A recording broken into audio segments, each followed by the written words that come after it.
Hey Hari Ram Krishna Premanande Jagannatham.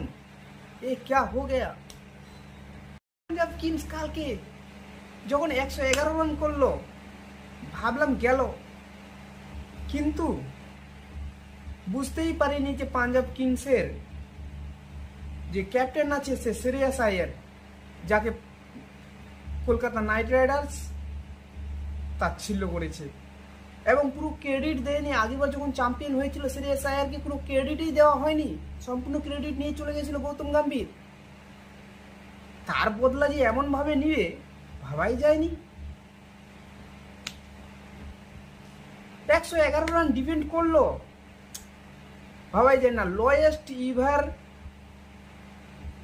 Defended by Punjab এই আইপিএলে, শুধু এই আইপিএলে না, এটা সম্পূর্ণ আইপিএলে, মানে পুরো আইপিএলে সব থেকে লোয়েস্ট রানে ডিফেন্ড করা, যেটা পাঞ্জাব কিংস করে দেখালো।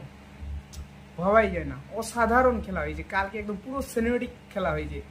কিন্তু রাহানের ওই আউটটা একটু সেখানে যদি রিভিউ নিত তাহলে খেলাটা কিন্তু অনেকটা অন্যরকম দাঁড়াতো। সেখানে রিভিউ না নেওয়াতেই যার ফলে 162তে মনে হয় 1 ছিল, তারপরে 2 হলো। এই 2 হওয়ার পরে আর 95 যেতে যেতে সম্পূর্ণ উইকেট শেষ, মানে পুরো ম্যাচটাই চেঞ্জ হয়ে গেছে। একটা রিভিউ হয়তো পুরো ম্যাচটাকে একটা অন্য রূপ দিতে পারতো, কিন্তু রিভিউ না নেওয়াতে, রাহানা আউট হওয়াতেই সম্পূর্ণ ম্যাচ চলে গেল। একের পর এক উইকেট যেতেই থাকলো। আর ইউজেন্দ্র চেহাল যা পড়েছে অসাধারণ ভাই। ইউজেন্দ্র চেহাল যে পুরানো ফর্মে আবার ফিরে এসেছে সেটা একদম মানে কালকে হারে হারে টের পেয়েছি। তো খুবই সুন্দর পাঞ্জাব কিংস কালকে ডিফেন্ড করেছে। কেকেআরকে মানে ভাবতেই দেওয়া, মানে ভাবাই যায়নি। কেকেআরে যেখানে 9 থেকে 9 নম্বর পর্যন্ত ব্যাটিংস, সবাই ব্যাটিং করতে পারে, সেইখানে কেকেআরকে সামান্য 111 রানে ডিফেন্ড করে দিল এবং 16 রানে হারিয়ে ফেললো।